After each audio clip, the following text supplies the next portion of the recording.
The UES horizon drifted through the black void of space like a metal island in an endless ocean. Captain Jake Morrison stood on the bridge watching the stars through the main viewing screen. He sipped his morning coffee and checked the daily reports. Everything looked normal for their deep space mission. The Horizon was not a warship. It was a research vessel built for exploring new worlds and studying alien life. 200 people lived and worked aboard the ship. Most were scientists, engineers, and their families. They had been traveling for 6 months, heading toward a star system that might have planets with life. Dr. Lisa Harper worked in the biology lab 3 decks below the bridge. She studied samples of space bacteria and wrote reports about her findings. Her 8-year-old son Danny sat nearby, drawing pictures of spaceships while his mother worked. The boy loved space travel and dreamed of becoming a pilot like Captain Morrison. Chief Engineer Pete Collins crawled through a maintenance tunnel, checking power cables and fixing small problems. He had worked on starships for 20 years and knew every bolt and wire on the horizon.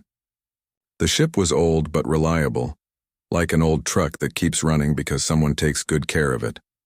Security Chief Amy Rodriguez walked through the corridors, greeting crew members and checking security systems.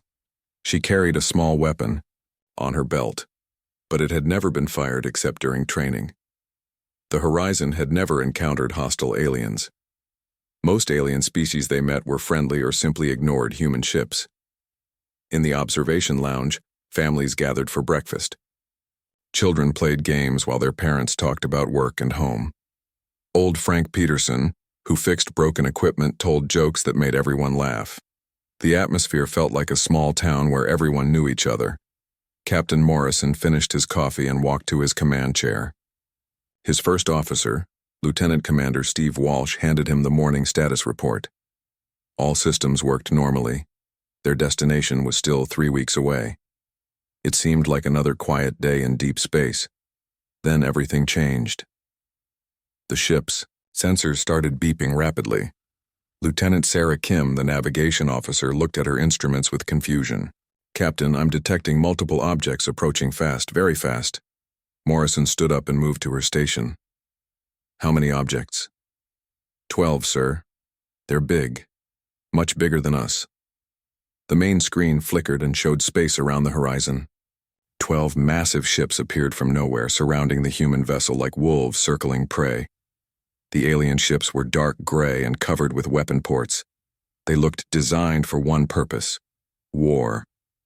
Morrison felt his stomach drop. Red alert. All hands to battle stations. Alarm sirens echoed through the ship. Crew members ran to their emergency positions. Parents grabbed their children and headed for secure areas. The peaceful morning routine vanished in seconds. Dr. Harper heard the alarms and quickly saved her work. She picked up Danny and ran toward the emergency shelter. "What's happening, Mom?" the boy asked. "I don't know, sweetheart. We need to get somewhere safe." Collins dropped his tools and rushed to the engine room. The Horizon's engines were designed for travel, not fighting. They had only basic shields and a few small weapons meant for clearing space debris. Against 12 warships, they were helpless. Rodriguez reached the security center and checked the ship's weapons: 2 small laser cannons and some defensive missiles. She had trained for this moment but never believed it would happen. Her hands shook as she activated the weapon systems. On the bridge, Morrison tried to think clearly. The alien ships had not fired yet, which meant they wanted something. "Open communication channels," he ordered.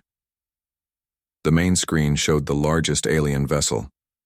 A creature appeared that looked like a giant insect with 4 arms and glowing red eyes. When it spoke, the words came through the translation system in rough English. "Human vessel, you are surrounded.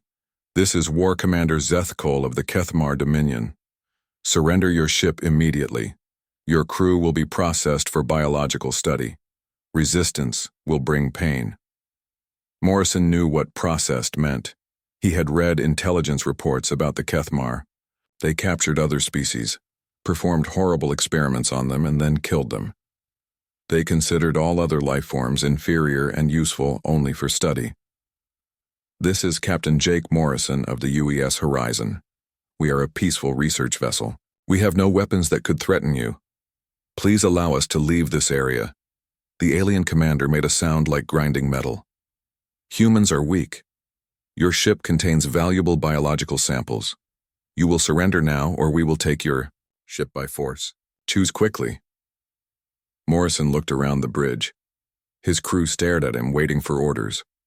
He thought about the families in the emergency shelters, the children like Danny who trusted adults to keep them safe, the scientists who had never hurt anyone. He could surrender and hope the aliens would show mercy, but he knew they wouldn't. The Kethmar never showed mercy. He could try to run, but the alien ships were faster and had already surrounded them. He could fight, but 12 warships against one research vessel meant certain death. Morrison made his choice. "All hands, this is the captain. We will not surrender to these creatures. Prepare for battle. We may not win, but we will make them remember that humans do not give up without a fight." The alien commander's red eyes glowed brighter.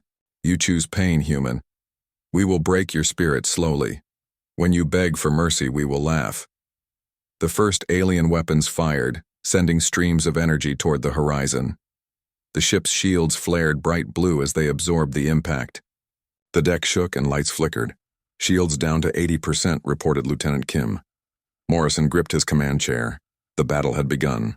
200 innocent people depended on him to protect them from monsters who saw humans as nothing more than laboratory animals. The siege of the horizon had started. Morrison did not know if they could survive, but he knew they would fight until the end. The first alien attack hit the horizon like a hammer blow. Energy beams struck the shields, making the whole ship shake. Coffee cups fell from tables. Children cried in the emergency shelters. The lights went out for 3 seconds before backup power kicked in. Captain Morrison held onto his chair as another wave of weapons fire hammered their defenses. "Damage report," he called out. Lieutenant Kim checked her instruments. "Shields down to 60%. No hull damage yet." "Return fire," Morrison ordered. Security Chief Rodriguez activated their small weapons. 2 laser beams shot toward the nearest alien ship. The lasers hit the enemy shields and bounced off like raindrops hitting a window. The alien ship was not even scratched. War Commander Zethkol watched the human weapons with amusement. Their lasers were so weak they could barely damage a cargo container. This would not be a battle. It would be slow entertainment. "Do not destroy them quickly," he told his weapons officers. "We will break their spirit first. Fire at their engines. Make them helpless." More energy beams struck the horizon.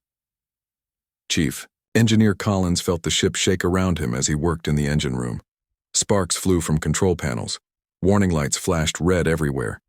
"Engine power down to 70%, he reported over the communication system.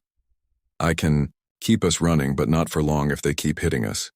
Collins had never been in a real battle before. His hand shook as he rerouted power cables and bypassed damaged systems. But he kept working. 200 people depended on him to keep the ship alive. In the emergency shelter, Dr. Harper held her son Danny close. Other families huddled together. In the dim light, the children asked scary questions that had no good answers. "Why are the bad aliens attacking us?" Danny whispered. "I don't know, sweetheart. But Captain Morrison will protect us." Harper wished she believed her own words. She had read about the Kethmar in scientific journals. They were one of the most dangerous species in known space. They conquered other worlds and used the inhabitants for horrible experiments. The ship shook again as more weapons hit their shields. An elderly woman named Grace began crying quietly. Frank Peterson, the maintenance worker, moved to sit beside her. "Hey there, Grace. Remember that joke I told yesterday about the space mechanic?"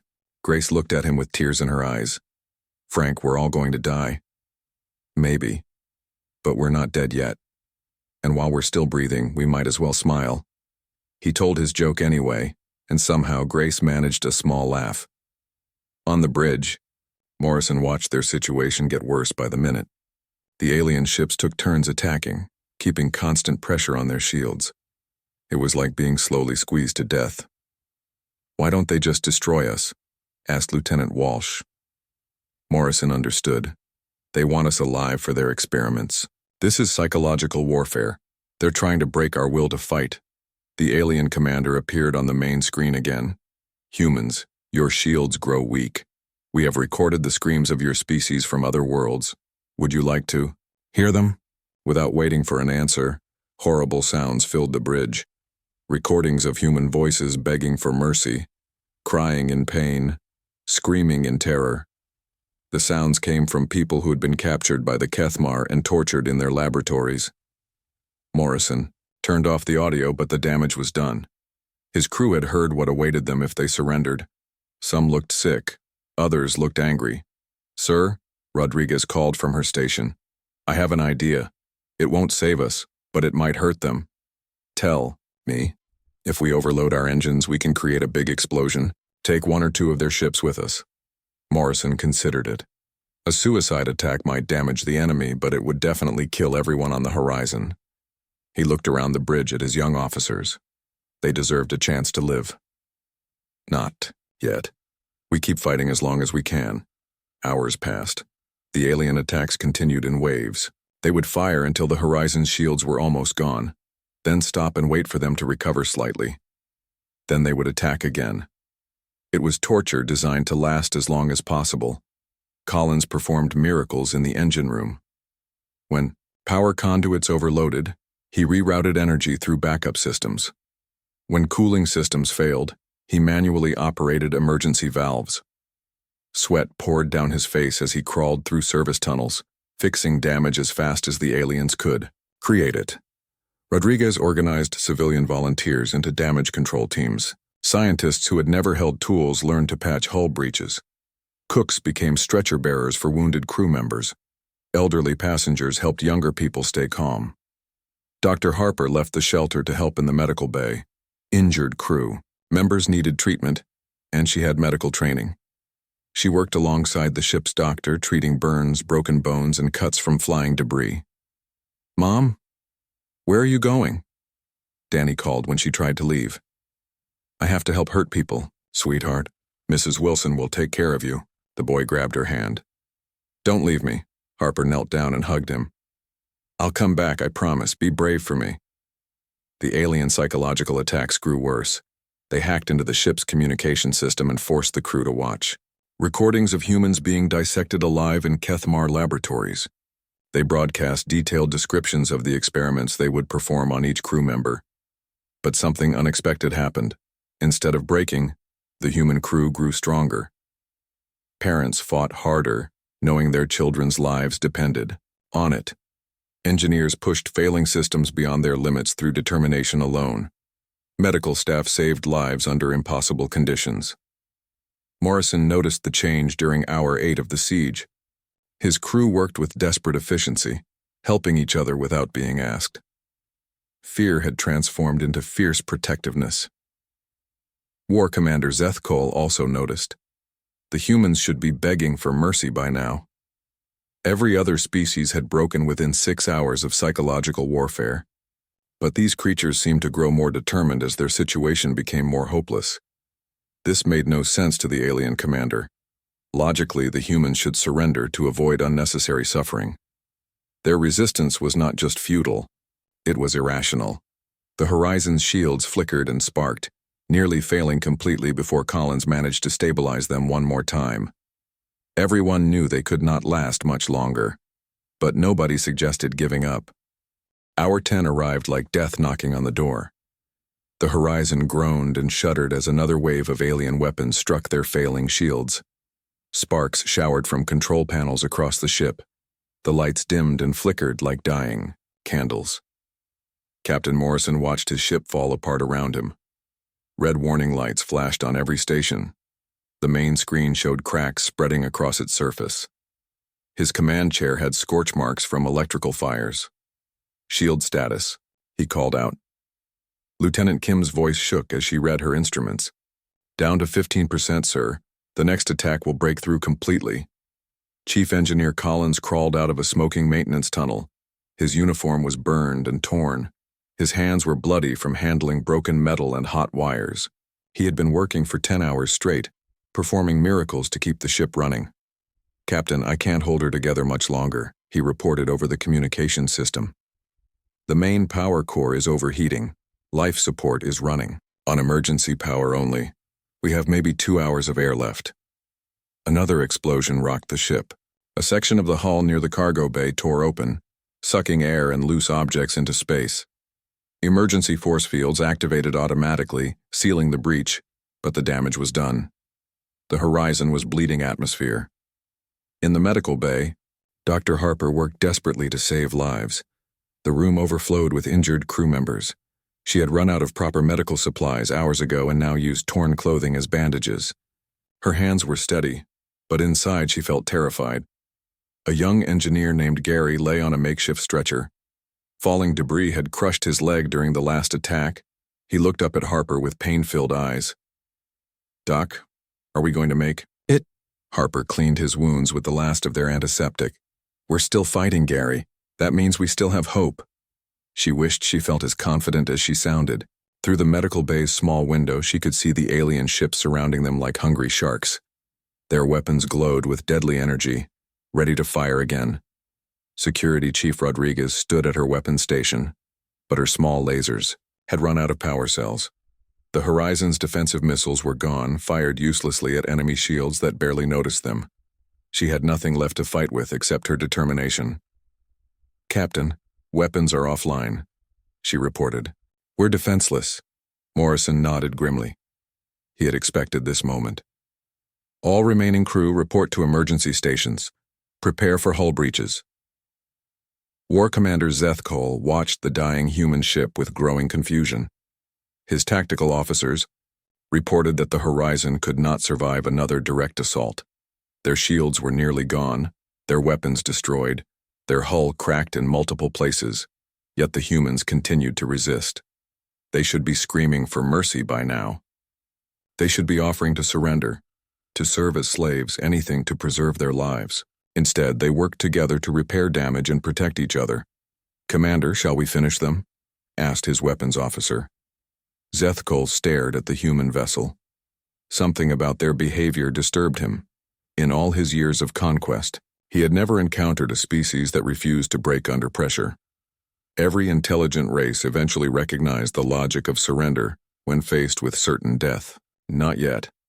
Increase psychological pressure. Make them understand their situation is hopeless. The alien ships opened communication channels and flooded the horizon with horrible sounds. Recordings of human children crying for their parents during Kethmar experiments. Scientists begging for death as alien surgeons cut them apart while they were still alive. The screams of entire human colonies as they were destroyed. On the bridge, Morrison's crew listened to the awful recordings with pale faces. Some crew members covered their ears, but the sounds came from every speaker on the ship. Lieutenant Walsh looked like he might be sick. "Sir, how can they do such things?" "Because they don't see us as people," Morrison replied. "To them, we're just animals to be studied." The recording stopped, and War Commander Zeth Cole's voice echoed through the ship. "Humans, you have heard the fate of your species on other worlds. This will be your fate as well. But we offer mercy to those who surrender now. Kneel before us and your deaths will be quick." Morrison walked to the communication panel. Every eye on the bridge watched him. The crew in other parts of the ship listened through their speakers. Even the children in the emergency shelters heard his words. "This is Captain Morrison to all alien vessels. We will never surrender to creatures like you. We will fight until our last breath." Zeth Cole's red eyes glowed with anger. "Then you choose to die slowly. Your children will watch their parents suffer before they suffer themselves." The communication ended. Morrison knew the next attack would be the final one. The aliens would board his ship and capture everyone alive for their experiments. In the observation lounge, now converted to an emergency shelter, the remaining civilians gathered together. Parents held their children close. Elderly crew members sat beside young officers barely out of the academy. Everyone knew death was coming, but then something remarkable happened. Instead of panic and despair, the humans found strength in each other. Old Frank Peterson sat in the middle of the room and started telling a funny story about his first day working on a starship. Despite everything, People began to smile. Dr. Harper's son Danny had been moved to the shelter when the medical bay became too dangerous. He looked around at all the scared faces and began to sing a song his mother had taught him. Other children joined in, their young voices mixing together in the dim light. A teenage girl named Lucy helped an injured crew member drink water. An elderly man named Carl shared his last candy bar with 3 children he had never met before. People who barely knew each other acted like family. Collins appeared in the doorway, covered in grease and burns. He had left the engine room to be with people during the final moments. "Engines are holding for now," he announced. "But it won't matter much longer." Grace, the elderly woman who had been crying earlier, took his hand. "Thank you, Pete. Thank you for giving us these extra hours together." Young security officer Ben Martinez sat beside Dr. Harper. "Ma'am, I wanted to say thank you for taking care of everyone. You never stopped helping people even when things got really bad." Harper squeezed his hand. "We all did our best, Ben. That's what humans do." Outside, War Commander Zeth Cole prepared for the final assault. His ships moved closer, weapons charging for maximum impact. The human vessel would be destroyed in minutes.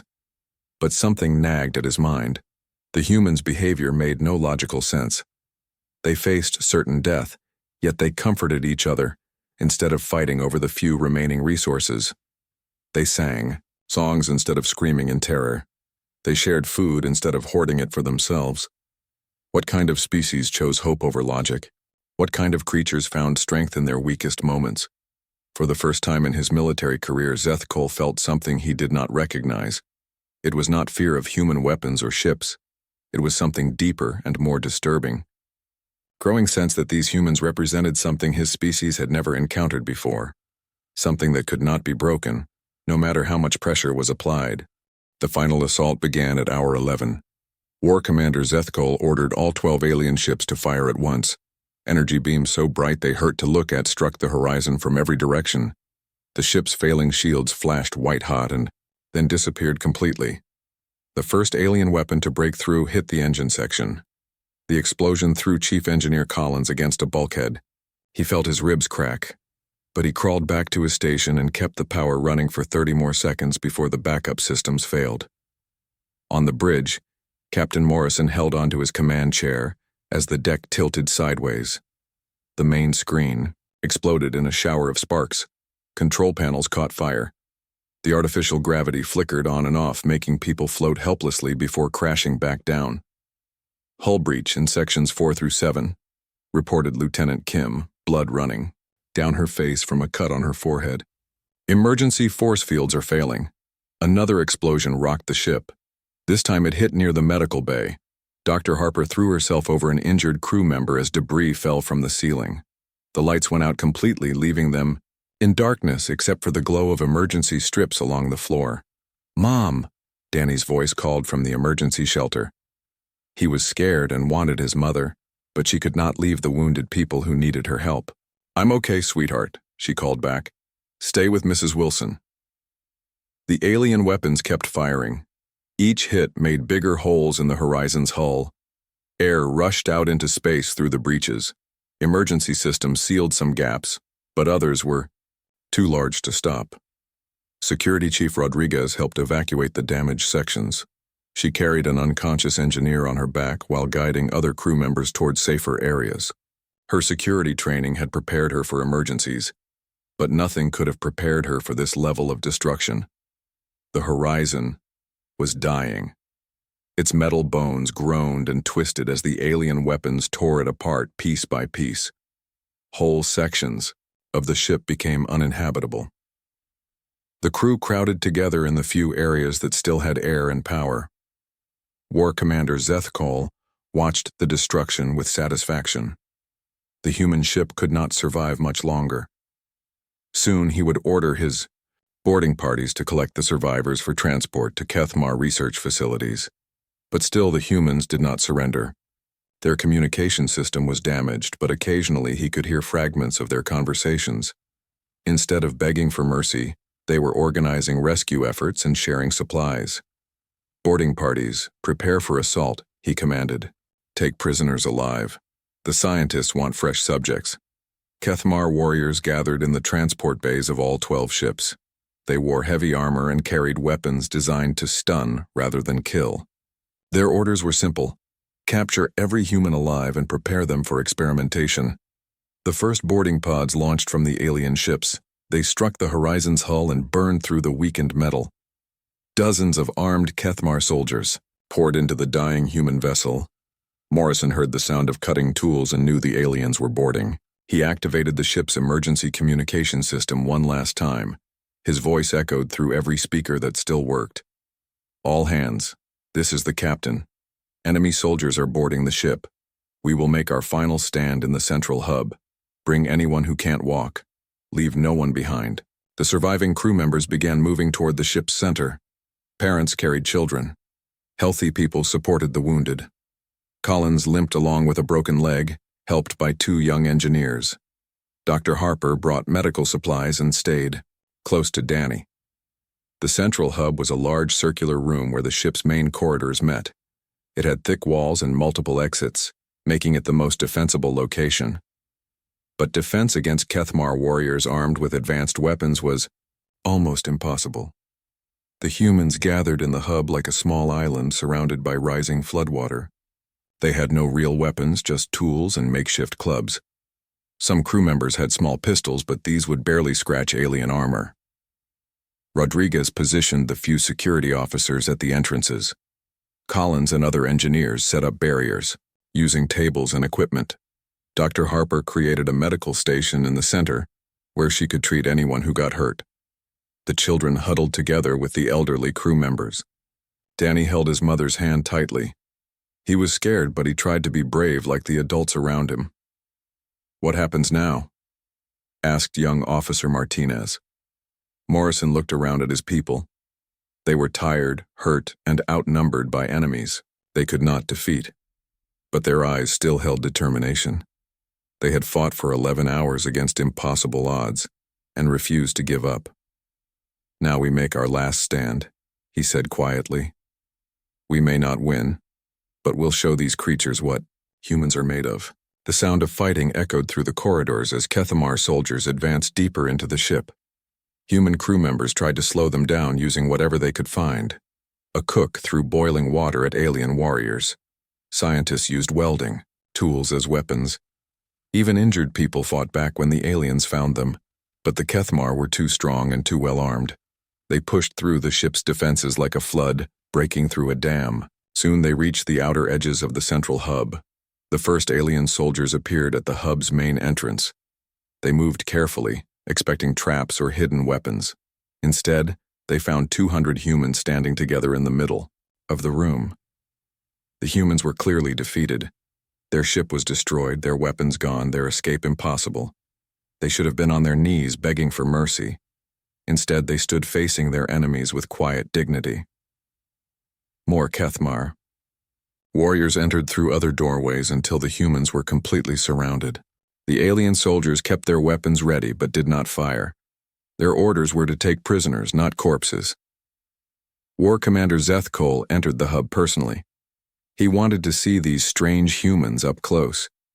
His forearms held different weapons, and his red eyes glowed in the dim emergency lighting. He walked slowly around the group of humans, studying them like a scientist examining insects. They watched him but did not move away or try to attack. Parents kept their children close but did not hide them. "You have fought well for primitives," Zethkol said through his translation device. His voice was cold and mechanical. "But your struggle ends now. Kneel, and your deaths will be swift. Resist, and you will suffer greatly before you die." The hub fell silent except for the groaning of the damaged ship around them. The humans looked at their captain, waiting for his decision. Morrison stepped forward, facing the alien commander directly. The moment that would change everything was about to begin. The central hub felt like a tomb. 200 humans stood in the center while alien warriors surrounded them with weapons ready. The only sounds were the groaning of the dying ship and the quiet breathing of frightened children. War Commander Zethkol walked around the group of humans like a predator circling prey. His red eyes studied each face. looking for signs of the fear and desperation he expected to see. Instead, he found something that confused him. The humans were clearly terrified.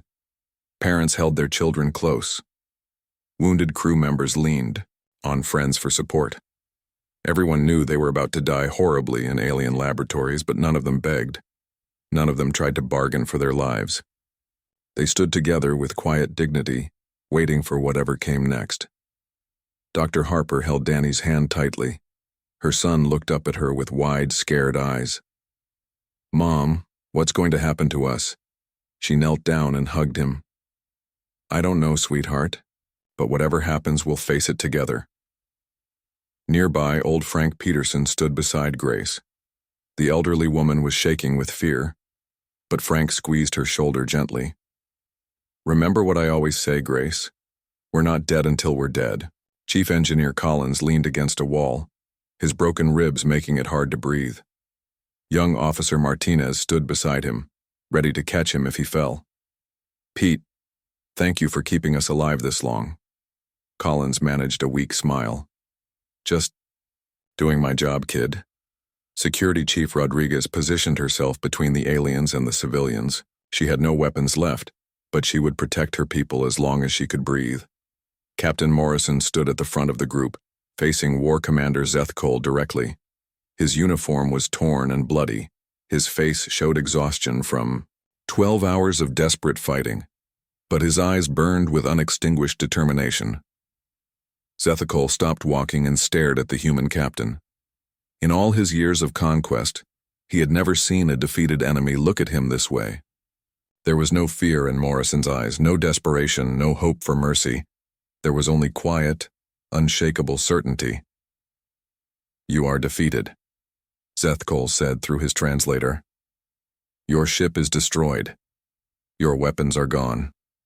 Your people will die, regardless of what you do now. Why do you not surrender? Why choose pain over quick death?" Morrison looked around at his crew, at Dr. Harper protecting her son, at Collins standing despite his injuries, at Rodriguez ready to fight with her bare hands, at Frank making jokes to keep Grace calm, at all the ordinary people who had shown extraordinary courage. He turned back to face the alien commander. The hub fell completely silent. Even the Kethmar warriors stopped moving, waiting to hear what the human leader would say. Morrison's voice was quiet but carried clearly through the room. His words were simple, spoken with the same certainty someone might say that water is wet or that stars shine in the dark. Because we're human, and humans don't quit. The words hit War Commander Zethkol like a physical blow. Through his translator, he heard not just the meaning, but somehow felt the weight behind them. This was not bravado or desperation. It was a simple statement of fact, delivered with complete conviction. For the first time in his long military career, Zethkol experienced something he had never felt before. Not fear of human weapons or tactics. Not concern about the battle's outcome. The humans were clearly defeated. But existential doubt about something much deeper.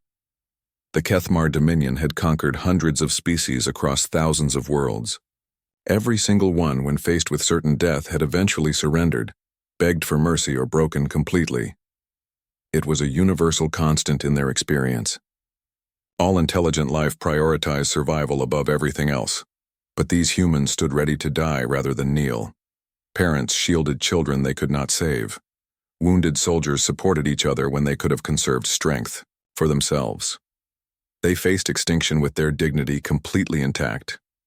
Zethkol realized with growing horror that humans represented something the Kethmar could not understand or defeat. A species that valued principles more than survival itself. They did not fight because they thought they could win. They fought because surrender was literally unthinkable to them. The alien commander's tactical mind raced through terrifying implications. If humans reacted this way when cornered and outnumbered, what would happen when they were not helpless? What would happen when they had time to prepare, to build weapons, to organize resistance? How do you defeat an enemy that refuses to acknowledge defeat? How do you break a spirit that grows stronger under pressure? How do you conquer people who would rather die than submit? For the first time in Kethmar military history, War Commander Zethkol felt afraid, not of human technology or firepower, but of what humanity represented, an enemy that could not be broken, bargained with, or intimidated. His hands shook as he activated his communication device. All ships withdraw immediately, full retreat. His weapons officer stared at him in shock.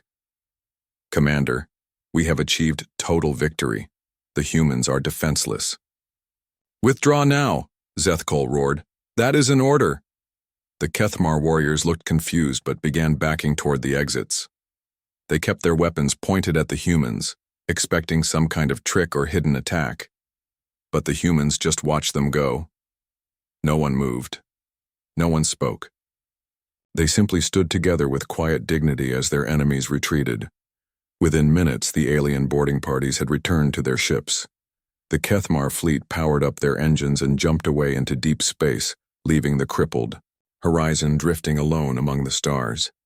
Captain Morrison and his crew stood in the damaged hub, hardly believing they were still alive. The children began to cry with relief. Adults hugged each other and wept.